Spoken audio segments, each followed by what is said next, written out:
Hello beautiful soul! Welcome back to my channel. This is my channel. I'm from Japan, Kabayan Pisces. This reading is for you. Tingnan natin ay yung second half ng April 2026. Maraming salamat muna sa kamong subscriber, new subscriber, cross-watcher, at sa mga bagong pasok dyan. Welcome na welcome kayo sa bahay ni Ate Aimee. Salamat din sa nakataba ng puso niyong mga comments at sa mga nagpa-personal reading. Marami pong salamat. Kung gusto niyo na energy niyo lang talaga, gusto niyo makuha natin all the details, is in description below. Pakicheck na lang, general reading tayo. Kunin mo lang ang sayo at itapon ang hindi naman talaga sayo. Maaring vice versa, energy mo, energy ng person mo, energy na malapit sa puso mo. Nangyayari, or mangyayari pa lang. Use your own intuition. Lawakan yung isipan nyo ha. Gawin yung guide yung mga warning, hindi yung negative, it's a warning para magkaroon din ka na idea, awareness, action, change of action, decision, at mga pwedeng maiwasan. I-reverse nyo and try to analyze para magkaroon ng positive outcome. Tingnan natin, Pisces, ha? Pisces. Period of frustration, lesson to learn. Yung mga frustration na mararamdaman mo o mararanasan mo sa nakaraan o mga darating pa, is yun yung magiging lesson mo at kailangan mong matutunan. May mga matututunan kumbaga. May mga magaganap ang mangyayari sa'yo na may matututunan ka naman talaga. Well, lahat naman talaga, araw-araw habang nabubuhay tayo, may meron tayong matututunan. And you will receive a gift. Congratulations, or ikaw ang magbibigay nito, ha? Vice versa. And we have the diamond. And then you will be receiving or giving a precious gift. Yan. Dalawa na yung gift na pwedeng vice versa ito. Mag-ingat kayo when it comes to mata. Okay? Pwede nga din yung point mapuwing kayo, makagulite, maka-sore eyes, may mga mamaga, pwedeng ganun. Kung ano mangyayari sa mata. Or, you need to trust to your intuition. Andun din yung point, kasi why? Kasi andito si frustration or si funnel.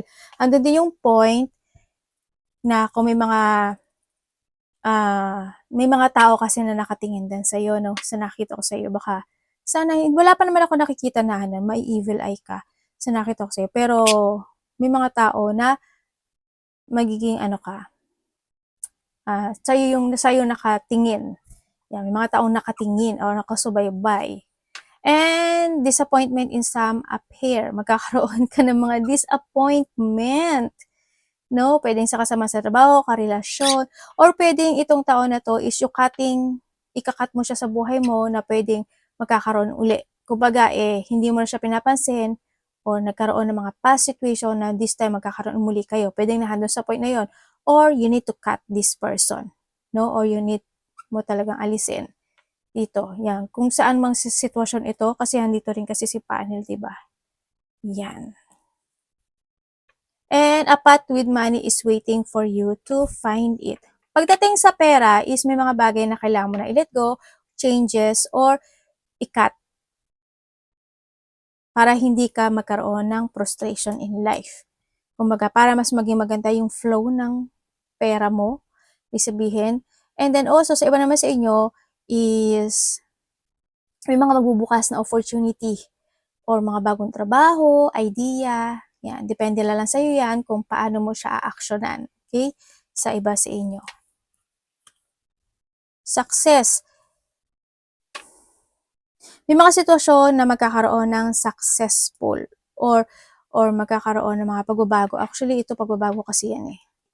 Yan. Pag-uusapan ka rin, apple of the eye, and then also, hindi ko alam why you will become a star sa nando sa point na yun, or you will become a center of attention in some aspect of your life. Pwedeng nandun sa point na yun. And, kasi nandito kasi si Scissor. Pagdating kasi kay Scissor, is pwedeng may mga bagay na paulit-ulit na mangyayari or mauulit muli. Pwedeng nandun sa point na yun. Yun na nakikita ko. Pwede rin naman ito is hesitation. No? Or pwedeng halimbawa, meron kang idea na gusto mo i-pursue, nag-hesitate ka doon. Yan. Nagdadalawang isip ka doon, mga ganun sitwasyon. Pero sabi dito, magsasucess daw yun. Kumbaga parang, diba, sa lahat naman ng buhay natin, sa lahat naman sa atin, try and try until we succeed, diba? Parang nandun sa point na yun. Yun, may mga bagay na need to pursuing, no? And good news, congratulations, may marireceive ka daw na good news in life. Kung saan at kung kanino manggagaling, ganyan. Mag-ingat pa rin kayo sa tenga, kasi disappointment, pwedeng, syempre, if there's a good news, meron ding hindi magandang balita, ano? Or may mga hindi magandang balita, ikaka-disappoint mo, ikakainis mo, ikaka-frustrate mo. Pwedeng na dun sa point na yon. Or hindi man siya balita, pwede marireceive mo by text message, news, communication, pwedeng nandun sa point na yon. Sa iba sa inyo is mag-ingat kayo sa tenga at mata, di ba? Sabi ko kanina mata, and then ngayon is tenga. Pwedeng may mga pumasok na kung ano man sa tenga mo or kung kailangan ng linisin.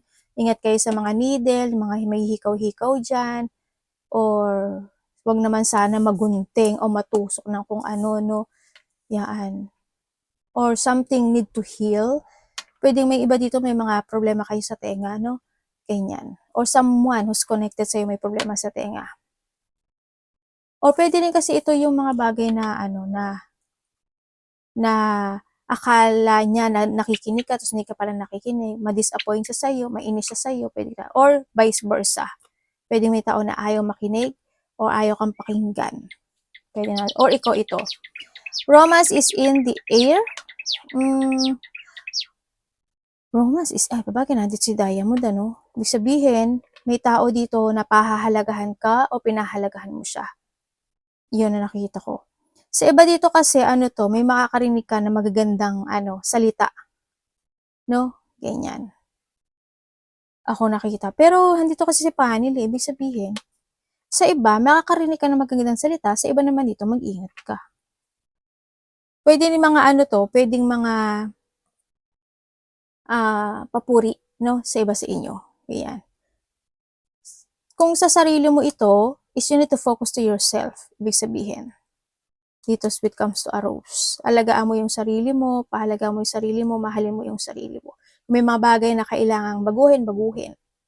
Kung may mga bagay na kailangang i-recover, i-heal, no? And, sabi ko na nga, trust your intuition eh.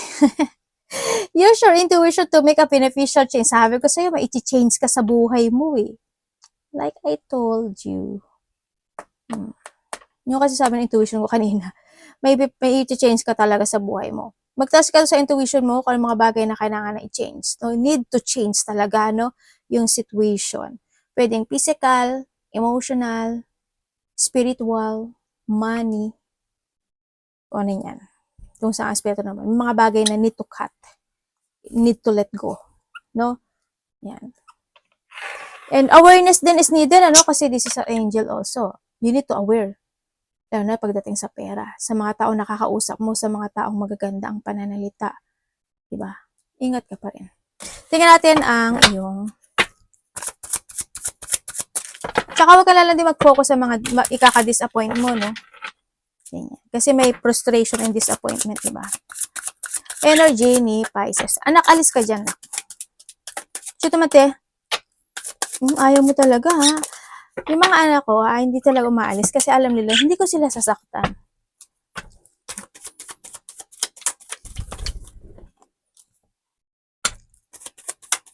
Okay. Okay, when it comes sa yung energy, pagdating sa yung energy is may mga situation daw na magkakaroon ka ng self-doubt. Hindi ko alam in what way. Andun din yung point na may mga time daw na hindi ka magtatara sa intuition mo. May mga sitwasyon na it's more on doubting or you judging someone. Pwedeng nandun sa point na yon. Or pwede rin sa sitwasyon na may mga ikakagulat, ikakashock o ikabibigla ka na sitwasyon sa buhay mo. Pwedeng ganun. Or halimbawa, in any situation, kumbaga expect the unexpected, handun yung point of energy na pwedeng may mga tao na walang trust sa'yo, hindi ka nila pinagkakatiwalaan, o may magkakaroon mga trust issue situation, o kaya naman hindi sila tiwala sa'yo, o kaya naman is may mga tao or may tao na may doubt sa'yo, ganyan. Pwedeng nandun sa point na yun. Yung energy mo rin, sa nakita ko, may mga bagay na hindi mo siya kayang i-let go, sa nakita ko dito. Parang you thinking or you're doubting or may mga hinihintay ka, maybe sa iba, may paghihintay or may mga sitwasyon na nagkakaroon ka ng mga options in life. Tapos hindi mo siya ma-pursue.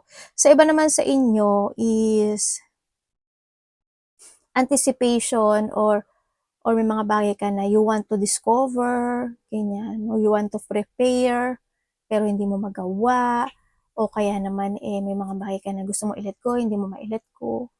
May mga plano ako nakikita, pero wala kasi ako nakitang action.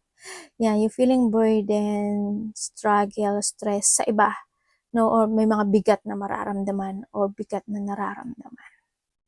May mga times daw na hindi ka nagiging aware, ang sinasabi dito. Yun. O kaya may mga ini-ignore ka na situation, ano? Or vice versa. Parating kay Pisces. May mga sitwasyon na hindi ka parang hindi ka na, sana, yun, sabi di ba, you need to learn from the past, di ba? O lesson to be learned sa mga frustration. Maaring iba dito ganun. Na may mga sitwasyon na hindi ka matututo or hindi ka either pursuing, o may mga bagay na kapag na-decision mo na yun, mga pinaninindigan na pwedeng hindi ka aware if this is good or bad man siya, parang ganun. Kaya kailangan pag-isipan nyo talaga, no? Kaya dito rin si Unicorn Kumbaga makinig ka rin sa opinion or sa mga advice ng ibang tao. Nandun din yung point na yun kasi nandito siya.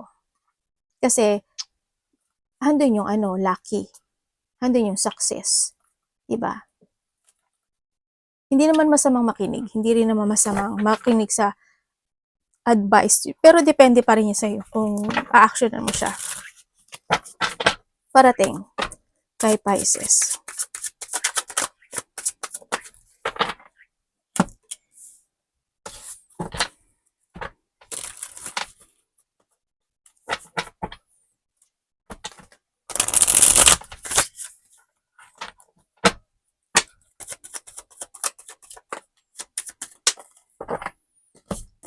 Okay, parating sa iyo.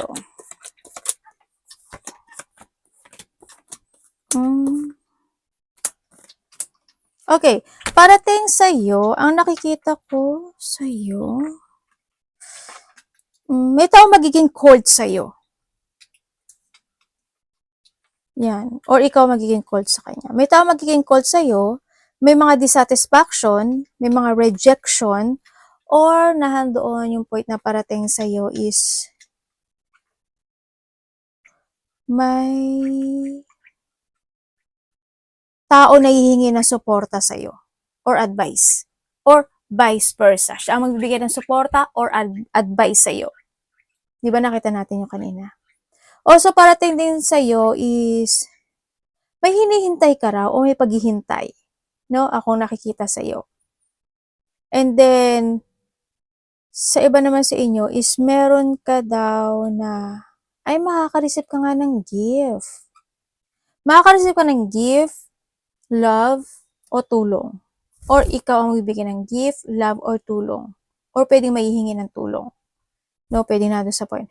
Parating din sa iyo, ang nakikita ko sa iyo dito is sana hindi ka magkasakit. O hindi maging masama yung pakiramdam mo. Sa nakita ko dito kasi medyo low yung energy na nakikita ko sa iyo dito. Medyo weak kasi siya.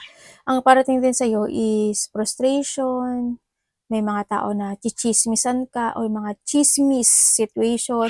Meron ako nakikita na cheating. No, maraming klase ang cheating situation. Pwedeng sa kaibigan, pwedeng sa karelasyon, pwedeng sa dadayain kanila, lulukuhin kanila, pwedeng nandun sa point na yon.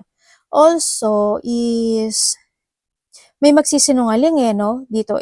There's a mother figure dito na imamanipulate ka niya. Or ikaw ito. No? Sa kanya. Marami kasing klase yung pagmamanipulate. Pwedeng itatama.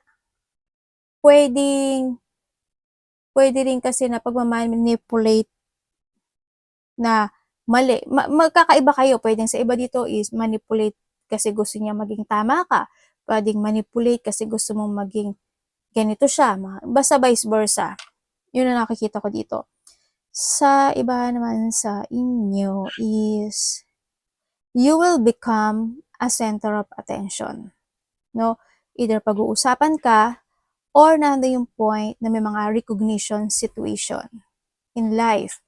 Handito rin yung point na there's a victory and success happening to your life. Kasi makakaramdam ka rin ng peaceful situation. Ang hindi ko lang maintindihan kasi, ang nagiging energy mo kasi ngayon this time, Pisces, is minsan okay, minsan hindi, okay, hindi, okay, hindi, okay, hindi. Hindi ko alam why. Pero ganun yung nakikita ko sa yung energy. Yan. Kumbaga, handun na yung point na magkakaroon din ng mga union. No? May mga union ako na nakikita sa iyo. Sa iba sa inyo, may mga bago kayo makikilala na tao. Or may makikipagkilala sa inyo. Or may mga nakakausap na kayo na bagong tao. Yun ang nakikita ko sa iyo dito. Someone's blocking you, or binlock ka, or ini-ignore mo, or ini-ignore ka niya. Sa iba dito, pag-ingat talaga kayo sa pag-blackmail, ano, ganyan. Sana hindi ikaw. At may mag-open daw sa'yo. Hindi ko alam ba, ba't may taong mag-open up? Ako nakikita sa'yo. Yun ang sabi. Or ikaw ito sa kanya. Tingnan natin ang dapat iwasan ni Pisces. Kung gusto niyo na bagong trabaho, yes, meron ako nakikitang offer na bagong trabaho sa'yo. 1 hanggang 2. Pero actionan mo. Dapat iwasan ni Pisces.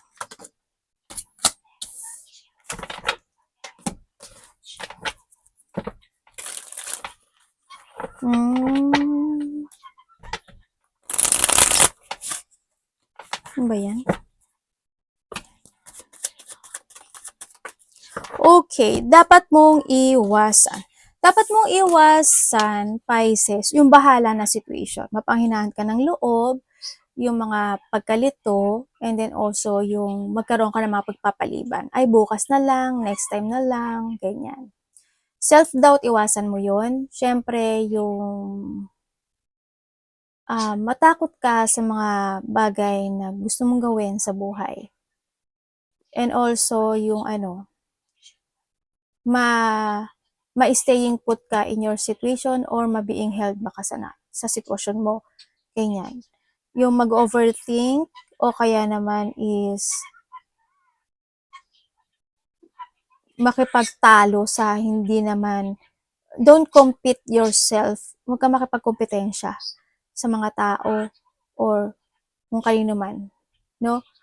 Ganyan. Or handang yung point na umiwas ka sa mga conflict, matataas ang ego, ganyan, mga disagreement, battle, tension, pagkairita, iwasan mo yon.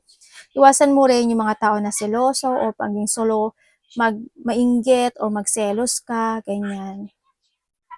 Siyempre, yung mga unfaithful situation, maging unfaithful, mga tao unfaithful, mga tao makasarili, sakim, yung mga bully situation, iwasan mo yon. Iwasan mo mambully rin. Siyempre, makisawsaw, ganyan. Iwasan mo na sasabihin mo, wala kang magagawa, ganun talaga. No, may magagawa ka naman dito. Kailangan mo na talaga na pag-isipan. Kaya andito rin si panel di ba? Andun yung point na yun. Iwasan mo, siyempre may stagnant, isa yun.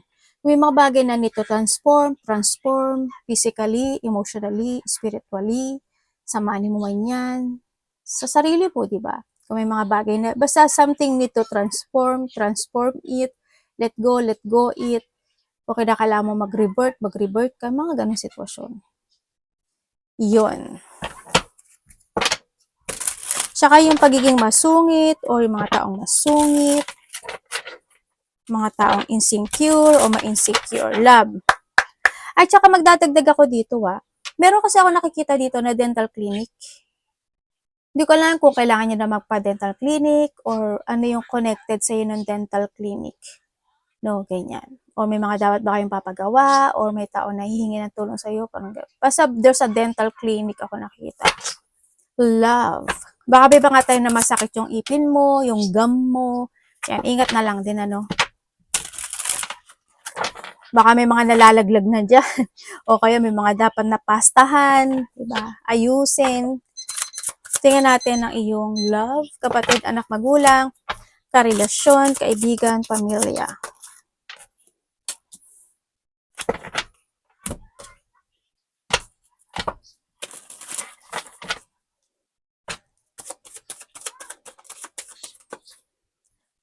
Okay, when it comes sa mga single dyan,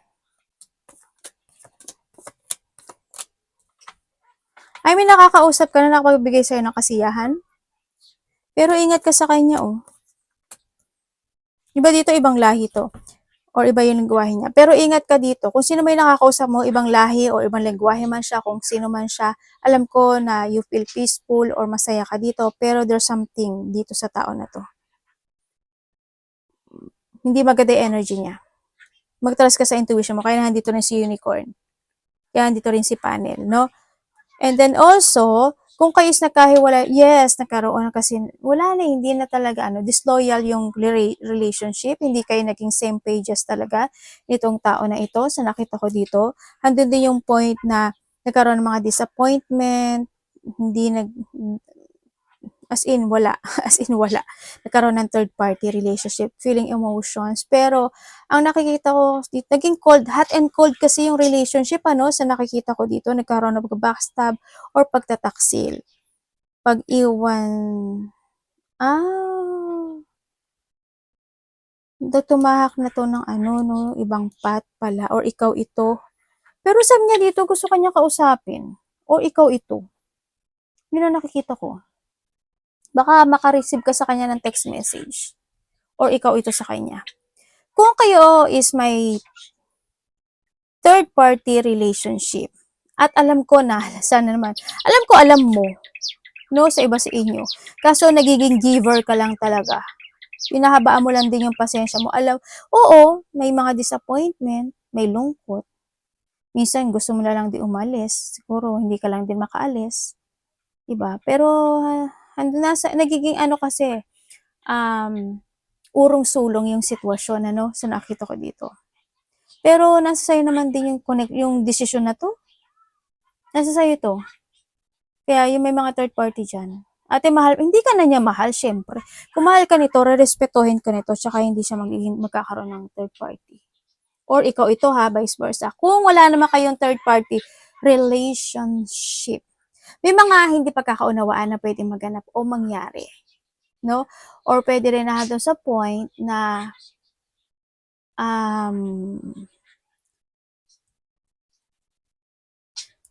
kung bago lang kayo nito, hindi pa siya kasi totally parang handun pa lang sa point of saya, sigla. Handun pa lang sa point na kampante kayo sa isa't isa. Pero alam mo, ang nakikita ko dito, hindi kayo. Ate, binoldjak no? Sana kayo pa rin, syempre, sana kayo, kung bago kayo kung bago kayo. Pero ang nakita ko dito, may mga, siguro ngayon masaya kayo.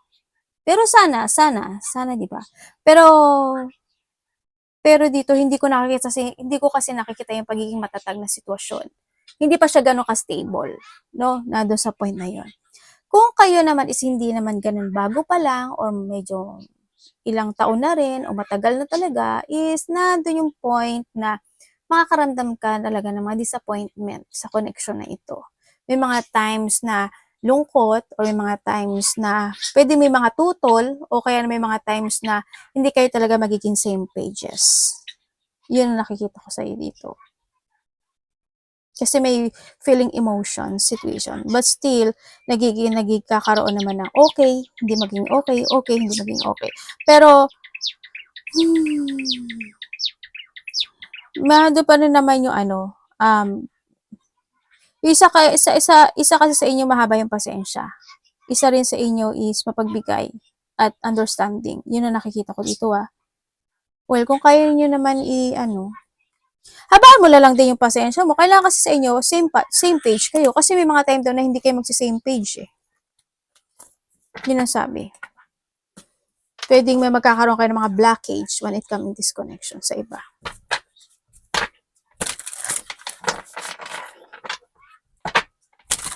Money ni Pisces. Kung mahal ka niya dito, sa nakita ko, kung bago lang kayo, sabi niya masaya naman siya. Masaya siya sa company mo. Kung matagal na kayo, kung mahal ka niya, hindi, ewan ko why, pero may lungkot kasi.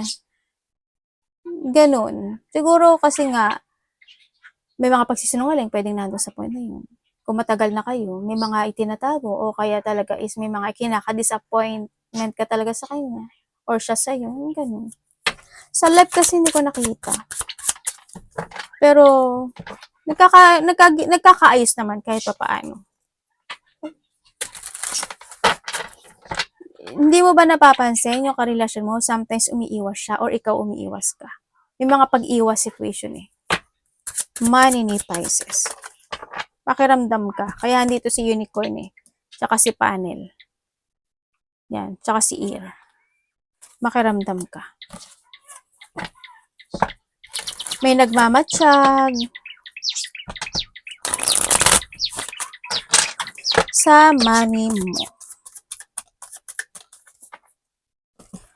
Okay, pagdating sa yung money, tatlo na yung 5 mo, oh. 5, 5, 5. 5, 5, 5 sardinas. Pero kulang na isa, no? Okay. Pagdating naman sa money mo, marunong ka naman mag-manage sa nakita ko sa ito. Yun nga lang siguro is yung iba sa inyo kasi pagdating sa money is nandun yung point na pwede kasi na may mga tension na hindi pa totally tapos pagdating or connected ang trabaho or money mo. Pwede nandun sa point na yun, no? Yun na nakikita ko. Hanggang din yung point na sa money mo kasi is kasi we have the 5, 5 also this sa completion situation, but still, hanggang yung burden. Parang nandun yung sa point na sala sa init, sala sa lamig, yung pera mo, no? Ang nakikita ko. Kasi minsan, pwedeng matumal, minsan busy, matumal, busy. Pwedeng nahandun sa point. Kaya nagiging sala sa init o sala sa lamig yung pera mo. Kaya, ang nakita ko sa ito is kailangan mo talaga na pilitin yung sarili mo para magkaroon ka ng mga logic organized or kailangan mo talaga ng determination pagdating sa pagpapatakbo ng pera mo. Nandun sa point na yun. Gamitin mo yung karunungan mo or talagang yung talino mo, yung wisdom mo, yung karunungan mo talaga. Nandun sa point na yun. Kailangan you always have a clarity kung ano mga bagay na dapat mong pupukusan. Magkaroon ka ng sistema talaga, no? Pagdating sa iyong kaperahan. Nandun sa point na yun. Ako nakikita sa iyo. Kung sa pera yan, siguro nandun yung point na mag-ingat ka na lang din, kasi baka mamanipulate ka or may tao na magsinungaling pagdating sa pera sa'yo. Or ikaw ito. Vice versa. Kaya, siguro alam niyo naman yung pagmamanipulate, diba? Ganyan. Maraming klase kasi pag ibig sabihin na pagmamanipulate. I-analyze niyo na lang. No? Yun. Mamanipulate ka ng sitwasyon o may tao magmamanipulate sa'yo pagdating sa pera. Pwede nandun sa point na yun.